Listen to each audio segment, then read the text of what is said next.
सहारे की नहीं तो तरबियत की ज़रूरत तो है ना, वर्दा ने आहिस्तगी से कहा। उसकी माँ ने उसकी तरबियत में कमी नहीं छोड़ी थी।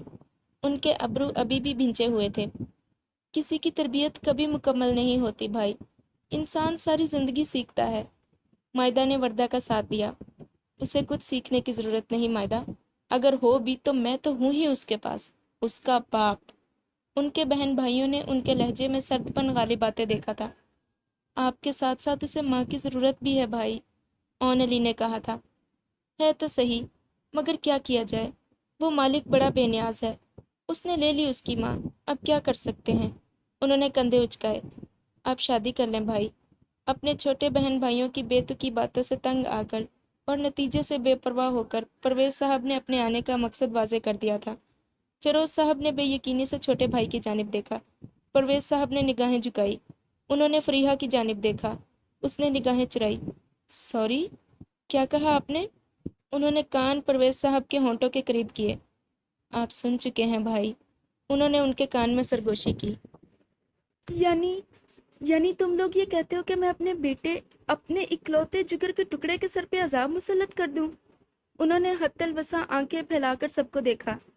नहीं भाई, हम बस ये कह रहे हैं कि आप वकार के लिए नई माँ ले आएं। एक ही बात है मोहम्मद, सौतीली माँ ले आऊं, यही कह रहे हो ना तुम सब? सौतीली नहीं भाई, सिर्फ माँ। और कोई बताएगा कि नीलोफर के बाद ये सिर्फ माँ यानी खालिस माँ कौन सी फैक्ट्री में मैन्युफैक्चर होती है? उनका तर्ज जहर में बुझा हुआ था। होती है भाई, दुनिया में कोई भी काम नामुमकिन नहीं। अगर ढूंढने की कोशिश की जाए तो जंगल से भी मिल जाएगी। आप हाँ तो कीजिए, वर्दा ने हंसकर कहा था। हाँ? हाँ किस लिए? अपनी जान अजाब में डालने के लिए? अपने गुलबदन नाजनीन की जान जोखम में डाल दूं? जानते भी हो क्या गुजरेगी उस पर? मर जाएगा वो, अगर उस औरत ने सिर्फ एक निगाह गलत भी उस पर डाल दी। नहीं भाई। क्या नहीं? हाँ, तुम लोग मुझे इस बात पे कन्विंस करने के लिए इकट्ठे हुए हो कि मुझे बीवी की जरूरत है तो शादी कर लूं? वो गरजे। उनके बहन भाई सहम गए। परवेज साहब ने हिम्मत करके उनके कंधे पे हाथ रखा। आपको बीवी की नहीं भाई, वकार को माँ नहीं है, वकार को माँ की जरूरत। खुदा के लिए बस करो तुम सब। इनकी बुलंद आवाज में पूरा घर लरज उठा था। क्या लगता है तुम सबको, जो औरत आएगी वो वकार को सौतीलापन नहीं दिखाएगी? और उसे छोड़ो, अगर उसने मुझे किसी चाल के जरिए मेरे बेटे से दूर करने की कोशिश की तो? भाई पहली बात, हर औरत एक सी नहीं होती। औरत तो नाम ही मोहब्बत का है। दूसरे, हम कोई अंधे थोड़ी हैं जो कोई भी औरत वकार के सर पर रख देंगे। ओन ने कहना शुरू किया। सब खामोशी से उसे सुन रहे थे। और रही बात आपकी, तो जहाँ तक हम जानते हैं, हमारे बाप की जगह वाला भाई इतना कम फहम कब है कि किसी भी औरत के बहकावे में आ जाए? भाई आप बस हाँ कीजिए, लड़की ढूंढना हमारा काम है। फरीहा ने भी हिम्मत की। तुम लोग मेरे म्यार के मुताबिक कोई लड़की ले आओ, हालांकि नामुमकिन है मगर फिर भी कोशिश करके देख लो, तब आना मेरे पास। जान छुड़ाने के लिए फिरोज साहब ने बज़ाहिर हार मान ली थी। दुनिया में कुछ भी नामुमकिन नहीं भाई, मोहम्मद अली ने हंसकर कहा था। और ये हंसकर कहा जाने वाला सादा सा और आम सा जुमला उस गरीब के लिए महंगा पड़ गया था। अच्छा, ये बात है। फिरोज साहब ने खिड़की खोली। उनके बहन भाई दिलचस्पी से उनके अगले फिक्रे का इंतजार कर रहे थे। दिन है ना? उन्होंने बारी बारी सबकी जानिब सवालिया निगाहों से देखा। दिन है ना? उन्होंने बारी बारी सबकी जानिब सवालिया निगाहों से देखा। जी। चलो, इस दिन को तुम सब लोग रात करके दिखाओ, अगर कुछ भी नामुमकिन नहीं तो। उन्होंने खिड़की की जानिब इशारा किया। सबके मुंह खुल गए थे। भाई आप अपनी म्यार की लड़की में मौजूद क्वालिटीज़ लिखवाएं। खिफत को कम करने के लिए ऑन ने उनके बुक शेल्फ से नोटपैड निकालकर हंसते हुए कहा था। तो फिर लिखो। उन्होंने आस्तीनें चढ़ाई। जी जी। ऑन ने खुशखत जिली हरूफ से लिखा। होने वाली भाभी के मतलूबा खसाइल। फिरोज साहब ने पुरगैज निगाह उन पर डाली। वो खसियाना सा मुस्कुराए। असल में ये मुनासिब नहीं था कि मैं लिखता। फिरोज साहब के लिए ढूंढी जाने वाली लड़की में पाई जाने वाली खसाइल की लिस्ट ढूंढ रहे हैं हम। ये थोड़ी लंबी हेडिंग नहीं हो जानी थी? उन्होंने डटाई से भाई को देखा। नहीं नहीं, अभी लस्सी गाढ़ी है, मधानी डालो और बढ़ा लो इसे, गप्पिस्तान के शहजादे। उन्होंने दांत पीसे।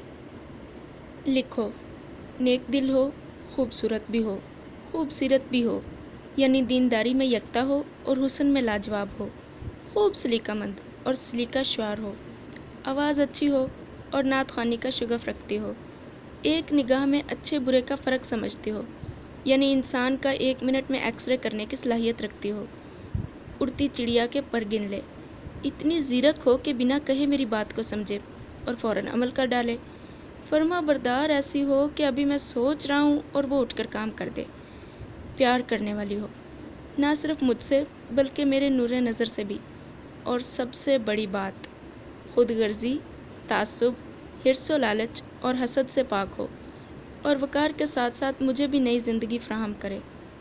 لسٹ مکمل ہو چکی تھی، سب کے ہونٹ سلے ہوئے تھے، ایسے میں منہ سے کچھ بھی نکالنا اپنی شامت کو گلے لگانے کے مترادف تھا، لہٰذا چپ چاپ مسکراتے ہوئے سب اٹھ کر کھڑے ہو گئے تھے۔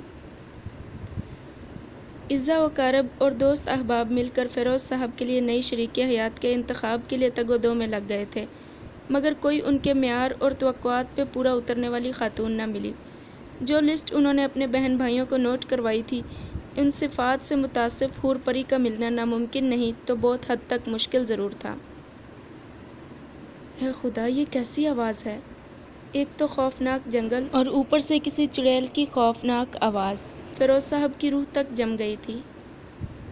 شام ہو رہی تھی، فیکٹری سے معمول کے راستے پر کام چل رہا تھا، انہیں متبادل راستہ لینا پڑا تھا۔ یہ راستہ کوئی شاہراہ نہ تھی بلکہ چوڑا سا ویران میدان نما راستہ تھا جس کے ساتھ ساتھ جنگل پڑتا تھا۔ جنگل کچھ خاص گھنا نہیں تھا، تاہم خونخوار جانوروں کی اماج گاہ تھا۔ یہ گرمیوں کا اختتام تھا اور شام 5 بجے کا وقت تھا۔ وہ جلد سے جلد گھر پہنچنا چاہتے تھے۔ وقار گھر میں اکیلا تھا۔ آج ان کا نیلوفر کی وفات کے بعد فیکٹری میں پہلا دن تھا۔ ایک تو گھر پہنچنے کی جلدی، دوسرے جنگل کا خوف اور اب یہ خوفناک رونے کی آواز۔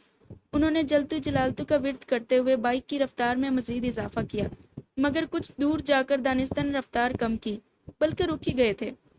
اگر یہ کوئی آسیب یا ہوائی مخلوق ہوتی تو وقت اور فاصلہ بڑھنے کے ساتھ ساتھ اس کی آواز بھی کم نہ ہوتی بلکہ دور تک تعقب کرتی۔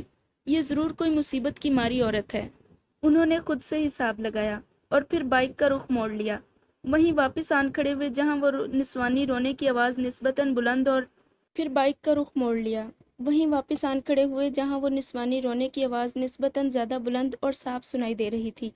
آیت الکرسی کا ورد کرتے ہوئے انہوں نے قدم جنگل کے اندر رکھ دیے تھے۔ بائک ایک درخت کے ساتھ وائر لاکڈ کر دی تھی۔